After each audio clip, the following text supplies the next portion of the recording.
Viewers, എല്ലാവർക്കും ദിജോസ് വേൾഡിന്റെ പുതിയൊരു വീഡിയോയിലേക്ക് സ്വാഗതം. ഇന്നത്തെ വീഡിയോയിൽ ഞാൻ സംസാരിക്കുന്നത് ഇംപ്ലാന്റേഷൻ കഴിഞ്ഞ് വളരെ വേഗത്തിൽ തന്നെ ഒരു സ്ത്രീക്ക് ഉണ്ടാകുന്ന പ്രഗ്നൻസി ലക്ഷണത്തിനെ പറ്റിയിട്ടാണ്. ഇംപ്ലാന്റേഷൻ കഴിഞ്ഞതിന് ശേഷം എപ്പോൾ മുതൽ പ്രഗ്നൻസിയുടേതായിട്ടുള്ള ലക്ഷണങ്ങൾ ഉണ്ടാകും എന്നറിയാൻ വേണ്ടിയിട്ട് ക്യൂരിയസ് ആയിട്ട് കാത്തിരിക്കുന്നവരാണ് പ്രഗ്നൻസി ട്രൈ ചെയ്യുന്ന എല്ലാവരും തന്നെ. അങ്ങനെ എല്ലാവരിലും ഉണ്ടാകുന്ന ഏകദേശം ഒരുപാട് ലക്ഷണങ്ങളെ പറ്റിയിട്ട് ഇതുവരെ നമ്മുടെ ചാനലിൽ വീഡിയോസ് ഉണ്ട്. ആ ലക്ഷണങ്ങളെ പറ്റിയിട്ടൊക്കെ നിങ്ങൾക്ക് ഡീറ്റെയിൽഡ് ആയിട്ട് അറിയണമെന്നുണ്ടെങ്കിൽ നമ്മുടെ ചാനൽ വിസിറ്റ് ചെയ്തിട്ട് പ്ലേലിസ്റ്റ് ഏർലി പ്രഗ്നൻസി സിംറ്റംസ് എന്നുള്ളൊരു പ്ലേലിസ്റ്റ് നിങ്ങൾ കണ്ടു നോക്കുക കേട്ടോ. അതിൽ പ്രഗ്നൻസി ലക്ഷണങ്ങളെ പറ്റിയിട്ട് ഡീറ്റെയിൽഡ് ആയിട്ട് കൊടുത്തിട്ടുണ്ട്. അപ്പോൾ ഇന്നത്തെ വീഡിയോയിൽ സംസാരിക്കാൻ പോകുന്ന പ്രഗ്നൻസി ലക്ഷണം ഓവുലേഷൻ കഴിഞ്ഞിട്ട് ഫിസിക്കൽ കോണ്ടാക്ട് ചെയ്യാനായിട്ട് നമുക്കുണ്ടാകുന്ന ഒരു താല്പര്യം കൂടുതലിനെ പറ്റിയിട്ടാണ്. ഏകദേശം എല്ലാ സ്ത്രീകൾക്കും തന്നെ, ഒട്ടുമിക്ക സ്ത്രീകൾക്കും തന്നെ പ്രഗ്നൻസിയുടേതായിട്ടുള്ള പല ലക്ഷണങ്ങളും ഉണ്ടാവാറുണ്ട്. പക്ഷേ യാതൊരു തരത്തിലുള്ള പ്രഗ്നൻസി ലക്ഷണങ്ങൾ ഇല്ലാതെയും പ്രഗ്നന്റ് ആകുന്ന ഒരുപാട് പേരുണ്ട് കേട്ടോ. അപ്പോൾ ഇത്തരത്തിലുള്ള ലക്ഷണങ്ങൾ നിങ്ങൾക്കില്ലെങ്കിലും നിങ്ങൾ വിഷമിക്കേണ്ട ആവശ്യമില്ല. പീരീഡ്സിന്റെ ആ ഒരു ഡേറ്റ് മിസ്സാകുന്നുണ്ടോ എന്നുള്ള കാര്യം മാത്രം നിങ്ങൾ ശ്രദ്ധിച്ചാൽ മതിയാവും കേട്ടോ. അപ്പൊ നമുക്ക് വീഡിയോ സ്റ്റാർട്ട് ചെയ്യാം. ഇവിടെ പറയുന്ന ലക്ഷണം തുടക്കത്തിലേ പറഞ്ഞതുപോലെ ഫിസിക്കൽ കോണ്ടാക്ട് ചെയ്യാനായിട്ട് താല്പര്യം ഉണ്ടാകുന്ന ഒരു അവസ്ഥ. ഓവുലേഷൻ നടക്കുന്ന സമയം എന്ന് പറയുന്നത് നമ്മുടെ ശരീരത്തിലെ ഏതെങ്കിലും ഒരു അണ്ടാശയത്തിൽ നിന്ന് മൂപ്പെത്തിയിട്ടുള്ള അണ്ടം പുറത്തേക്ക് വരുന്ന ദിവസമാണ്. ഈ ഒരു സമയത്തിലോട്ട് പ്രിപ്പയർ ആകാൻ വേണ്ടിയിട്ട് നമ്മുടെ ബോഡിയിൽ പലതരത്തിലുള്ള മാറ്റങ്ങൾ ഉണ്ടാകും. ഇതിൽ ഏറ്റവും കോമൺ ആയിട്ട് ഒരു സ്ത്രീക്ക് ഉണ്ടാകുന്ന ഒരു പ്രഗ്നൻസി ആ ഒരു ഓവുലേഷന്റെ ഒരു സിംറ്റമാണ് ലിബിഡോ ഇൻക്രീസ് ചെയ്യുക. അതായത് ഫിസിക്കൽ കോണ്ടാക്ട് ചെയ്യാനായിട്ടുള്ള താല്പര്യം വർദ്ധിക്കുക. ഈ താല്പര്യം വർദ്ധിക്കാനായിട്ട് രണ്ട് റീസൺസ് ഉണ്ട്. ഒന്നാമത്തേതെന്ന് പറയുന്നത് നമ്മളിൽ സെർവിക്കൽ മ്യൂക്കസിന്റെ പ്രൊഡക്ഷൻ കൂടുതലായിട്ട് ഉണ്ടാകുമ്പോൾ. രണ്ടാമത്തെ ലക്ഷണം എന്ന് പറയുന്നത് കൂടുതൽ ബ്ലഡ് സർക്കുലേഷൻ നമ്മുടെ ജനനേന്ദ്രിയത്തിലോട്ട് ഉണ്ടാകുമ്പോഴേക്കും. ആദ്യത്തെ ലക്ഷണം എല്ലാവർക്കും തന്നെ ഉണ്ടായിക്കൊള്ളണമെന്നില്ല, സെർവിക്കൽ മ്യൂക്കസ് കൂടുതൽ പ്രൊഡക്ഷൻ. രണ്ടാമത്തെ ലക്ഷണം എല്ലാവർക്കും തന്നെ ഓവുലേഷൻ നടക്കുന്ന സമയത്ത് ഉണ്ടാകും. അങ്ങനെയുള്ള ലക്ഷണം വന്നിട്ടാണ് ഫിസിക്കൽ കോണ്ടാക്ട് ചെയ്യാനായിട്ട് ആഗ്രഹം പല സ്ത്രീകളിലും ഒരു മൂർധന്യാവസ്ഥയിൽ ആ ഒരു സമയത്ത് എത്തുന്നത്. ഇതേ സെയിം മെക്കാനിസം തന്നെയാണ് ഏർലി പ്രഗ്നൻസി ലക്ഷണമായിട്ടും പല സ്ത്രീകളിലും ഉണ്ടാകുന്നത്. അതായത് പ്രഗ്നൻസിയുടെ തുടക്ക സമയങ്ങളിൽ നമ്മളിൽ ഉണ്ടാകുന്ന ഹോർമോൺ വ്യതിയാനങ്ങൾ കൊണ്ടും ഈസ്ട്രജൻ ഹോർമോണിന്റെയും അതുപോലെ പ്രൊജസ്ട്രോൺ ഹോർമോണിന്റെയും HCG ഹോർമോണിന്റെയും ഇൻക്രീസ് കൊണ്ടും നമ്മളുടെ ഒരു സ്ത്രീ ശരീരത്തിലെ വജൈനൽ ഡിസ്ചാർജിന്റെ അളവ് കൂടാറുണ്ട്. നോർമലി വജൈനയുടെ ഒരു ക്ലീനിങ് പ്രോസസ്സ് നടക്കുമ്പോഴേക്കും നമുക്ക് വജൈനയിൽ നിന്ന് പലർക്കും തന്നെ ഒരു ജെല്ലി ടൈപ്പ് ഡിസ്ചാർജ് ഉണ്ടാവാറുണ്ട്. എന്നാൽ അതിനെ ഒന്ന് മാറ്റി നിർത്തി കഴിഞ്ഞു കഴിഞ്ഞാൽ ഇംപ്ലാന്റേഷൻ നടക്കുന്ന സമയത്ത് ഒരു സ്ത്രീക്ക് ഉണ്ടാവുന്ന വജൈനൽ ഡിസ്ചാർജിന്റെ അളവിൽ വ്യത്യാസം വരാറുണ്ട്. നോർമലി നമുക്ക് യൂറിൻ പാസ് ചെയ്യുന്ന സമയത്ത് ഒരു ഇച്ചിരിയൊക്കെയാണ് ക്വാണ്ടിറ്റി കാണുന്നതെങ്കിൽ നിങ്ങൾ ആ ഒരു പ്രഗ്നന്റ് ആകുന്ന ഒരു സമയത്ത് നമുക്കുണ്ടാവുന്ന ഡിസ്ചാർജിന്റെ ക്വാണ്ടിറ്റി എന്ന് പറയുന്നത് വളരെയധികം കൂടുതലാണ്. ഇത് ചിലർക്ക് ജെല്ലി ടൈപ്പ് ഡിസ്ചാർജ് ആണെങ്കിൽ ചിലർക്ക് വാട്ടറി ആയിട്ടുള്ള സ്ലിപ്പറി ആയിട്ടുള്ള ടൈപ്പ് ഡിസ്ചാർജ് ഒക്കെ ഉണ്ടാകും. അതായത് വഴുവഴുപ്പുള്ള ടൈപ്പ് ഡിസ്ചാർജ് ഒക്കെ ഉണ്ടാകും. ഈ ഡിസ്ചാർജ് ഒക്കെ കൂടുതലായിട്ട് നമുക്ക് വന്നു കഴിഞ്ഞാൽ ഫിസിക്കൽ കോണ്ടാക്ട് ചെയ്യാനായിട്ടുള്ള ആഗ്രഹം പല സ്ത്രീകളിലും കൂടാറുണ്ട്. രണ്ടാമത്തെ റീസൺ ആണ് പ്രഗ്നന്റ് ആകുന്ന സമയത്ത് നമ്മളുടെ ശരീരത്തിലെ ബ്ലഡ് സർക്കുലേഷൻ നോർമലി എത്രത്തോളം ഉണ്ടായിരുന്നോ അതിനേക്കാളും കൂടുതലായിട്ട് മാറാറുണ്ട്. ഇങ്ങനെ ബ്ലഡ് സർക്കുലേഷൻ കൂടുന്നതിന്റെ ഭാഗമായിട്ട്, ഇൻക്രീസ് ആകുന്നതിന്റെ ഒരു ഭാഗമായിട്ട് നിങ്ങളുടെ ആ ഒരു ഫിസിക്കൽ കോണ്ടാക്ട് ചെയ്യാനായിട്ടുള്ള താല്പര്യവും കൂടും. ഈ ബ്ലഡ് സർക്കുലേഷൻ നമ്മളുടെ ഓരോ ഭാഗത്തോട്ടും ഉണ്ടാകും പ്രഗ്നന്റ് ആകുന്ന ഒരു സമയത്ത്. നമ്മുടെ യൂട്രസ്, നമ്മുടെ അതുപോലെ തന്നെ നമ്മുടെ ഫേസിൽ ഓരോ ഭാഗങ്ങൾ, അങ്ങനെ എല്ലാ ഭാഗത്തോട്ടും ഹാർട്ടിന്റെ ഒരു ബ്ലഡ് പമ്പ് ചെയ്യുന്നതിന്റെ അളവ് ഈ ഒരു സമയത്ത് കൂടാറുണ്ട്. ഇങ്ങനെയുള്ള ഒരു വ്യത്യാസം ജനനേന്ദ്രിയത്തിലും ഇത്തരത്തിലുള്ള ബ്ലഡ് സർക്കുലേഷൻ കൂടുന്നതിന്റെ ഭാഗമായിട്ടാണ് പല സ്ത്രീകൾക്കും ആ ഒരു ലക്ഷണം ഉണ്ടാവുന്നത്. ഇത് സെയിം മെക്കാനിസം തന്നെയായിട്ട് ഡിഫറെന്റ് ടൈപ്പായിട്ടൊരു കാറ്റഗറിയിൽ നമുക്ക് വരുന്നത് ഫിസിക്കൽ കോണ്ടാക്ട് ചെയ്യാനായിട്ടുള്ള താല്പര്യം വളരെയധികം കുറയുന്ന സ്ത്രീകളുമുണ്ട്. അതുപോലെ തന്നെ വളരെയധികം താല്പര്യം കൂടുന്ന സ്ത്രീകളുമുണ്ട്. അപ്പൊ ഇത്തരത്തിലുള്ള മാറ്റങ്ങൾ നിങ്ങൾക്ക് കാണുന്നുണ്ടെങ്കിൽ നിങ്ങൾ ശരീരം ശ്രദ്ധിക്കുക. പിന്നെ ഏറ്റവും കൂടുതൽ നമ്മൾ ഈ സമയത്ത് ഉറപ്പുവരുത്തേണ്ട ഒരു കാര്യമെന്ന് പറയുന്നത് ഇംപ്ലാന്റേഷൻ ടൈം പീരീഡ് എന്ന് പറയുന്നത്, അതായത് ഓവുലേഷൻ കഴിഞ്ഞിട്ട് ഒരു 6 to 12 days എന്ന് പറയുന്ന ഒരു സമയം എന്ന് പറയുന്നത് നമ്മളുടെ ശരീരത്തിന് നമ്മൾ ഒരു പടി കെയർ കൊടുക്കേണ്ട ഒരു സമയമാണ്.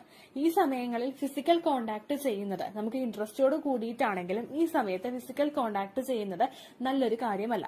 എസ്പെഷ്യലി പ്രഗ്നൻസിയുടെ ട്രീറ്റ്മെന്റ് എടുക്കുന്ന ആളുകൾ. ട്രീറ്റ്മെന്റ് എടുക്കുന്ന സമയത്ത് ഇംപ്ലാന്റേഷൻ ടൈമിന് നമ്മൾ കെയർ എത്രത്തോളം കൊടുക്കാനായിട്ട് സാധിക്കുമോ അത്രത്തോളം കെയർ ശരീരത്തിൽ കൊടുക്കുക.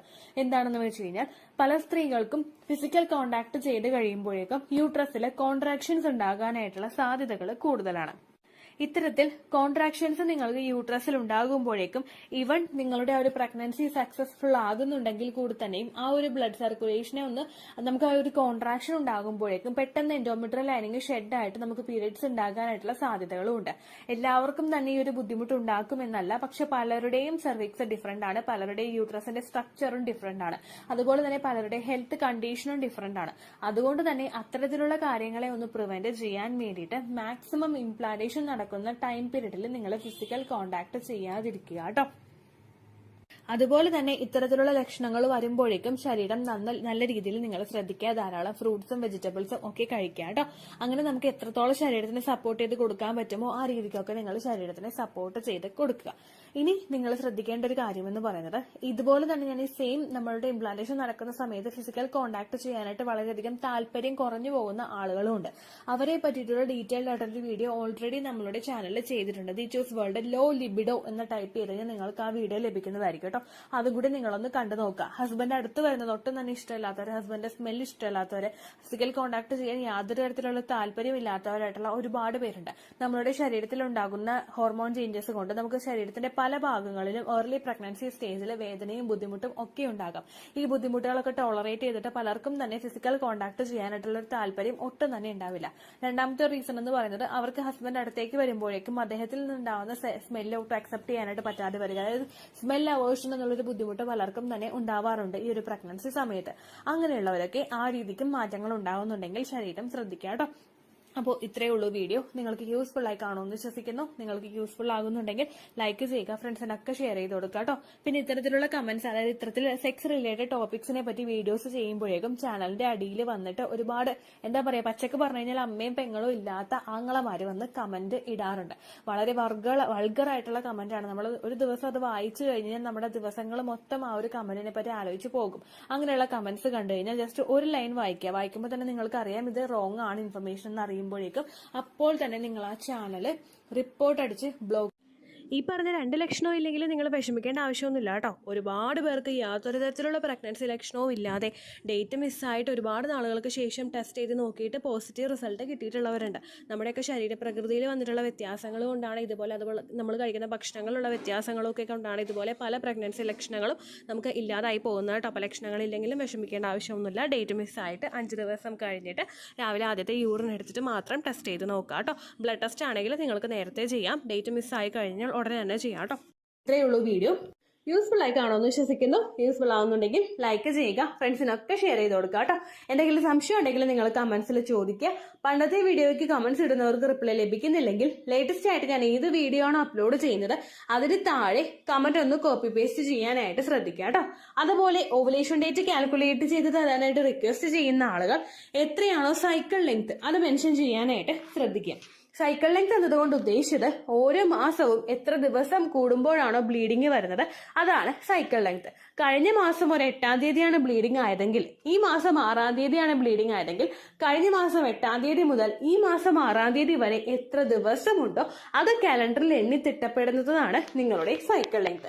സൈക്കിൾ ലെങ്ത് നമ്മൾ കൃത്യമായിട്ട് കാൽക്കുലേറ്റ് ചെയ്യുകയാണെങ്കിൽ ഓവുലേഷൻ ഡേറ്റ് എളുപ്പത്തിൽ കണ്ടുപിടിക്കാൻ വേണ്ടിയിട്ട് ഒരുപാട് ആപ്ലിക്കേഷൻസും ഒരുപാട് ഓൺലൈൻ ആയിട്ടുള്ള വെബ്സൈറ്റുകളും ഇന്ന് നമുക്ക് അവൈലബിൾ ആണ്. പ്ലേ സ്റ്റോറിൽ പോയിട്ട് ഓൺലൈൻ ഓവുലേഷൻ ട്രാക്കർ എന്ന് ടൈപ്പ് ചെയ്ത് കഴിഞ്ഞാൽ നിങ്ങൾക്ക് അതുമായിട്ട് ബന്ധപ്പെട്ടിട്ടുള്ള ആപ്ലിക്കേഷൻസ് കിട്ടും. അത് പറ്റുന്നില്ല എങ്കിൽ ഗൂഗിളിൽ പോയിട്ട് ഓൺലൈൻ ഓവുലേഷൻ കാൽക്കുലേറ്റർ എന്ന് ടൈപ്പ് ചെയ്ത് കഴിഞ്ഞാൽ അതുമായിട്ട് ബന്ധപ്പെട്ടിട്ടുള്ള വെബ്സൈറ്റുകൾ നിങ്ങൾക്ക് കിട്ടും. അതിൽ നിങ്ങളുടെ ലാസ്റ്റ് മന്തിലെ മെൻസ്ട്രേഷന്റെ ഡേറ്റും ഒപ്പം ഞാൻ ഈ പറഞ്ഞ രീതിക്ക് നിങ്ങൾ കാൽക്കുലേറ്റ് ചെയ്യുന്ന സൈക്കിൾ ലെങ്ത്തും എൻ്റർ ചെയ്ത് കൊടുക്കുകയാണെങ്കിൽ നിങ്ങൾക്ക് കൃത്യമായിട്ട് ഓവുലേഷൻ ഡേറ്റ് കണ്ടുപിടിക്കാനായിട്ട് സാധിക്കും. ഫെർട്ടൈൽ ടൈം പീരീഡും നിങ്ങൾക്ക് കിട്ടും. അതായത് എത്ര ദിവസം മുതൽ കോണ്ടാക്ട് ചെയ്ത് തുടങ്ങിക്കഴിഞ്ഞാൽ നിങ്ങൾ പ്രഗ്നന്റ് ആകും എന്നുള്ളൊരു ഡേറ്റും നിങ്ങൾക്ക് പ്രോപ്പറായിട്ട് കിട്ടും കേട്ടോ. ഇത് കാൽക്കുലേറ്റ് ചെയ്യുന്ന സമയത്ത് സൈക്കിൾ ലെങ്ത് കാൽക്കുലേറ്റ് ചെയ്യുന്ന സമയത്ത് നിങ്ങളുടെ ആ ഒരു കലണ്ടറിൽ നോക്കി തന്നെ നിങ്ങൾ കാൽക്കുലേറ്റ് ചെയ്യുക. പല മാസങ്ങളിലും 30-31 ദിവസമുണ്ട്, അതുകൊണ്ടാണ് അങ്ങനെ പറഞ്ഞത്. ഒപ്പം നിങ്ങൾക്ക് ബ്ലീഡിങ് തുടങ്ങിയ ദിവസത്തിന് വേണം നിങ്ങൾ ഡേ 1 ആയിട്ട് എടുക്കാൻ വേണ്ടിയിട്ട്. സ്പോട്ടിങ് തുടങ്ങിയ ദിവസത്തിനെ, അതായത് ചെറുതായിട്ട് ഡിസ്ചാർജ് പോയി തുടങ്ങിയ ദിവസത്തിനെ നിങ്ങൾ കൺസിഡർ ചെയ്യേണ്ട ആവശ്യം ഇല്ല കേട്ടോ. അപ്പൊ ഇത്രയേ ഉള്ളൂ വീഡിയോ. അടുത്തൊരു വീഡിയോ ആയിട്ട് നമുക്ക് വീണ്ടും കാണാം. ബൈ.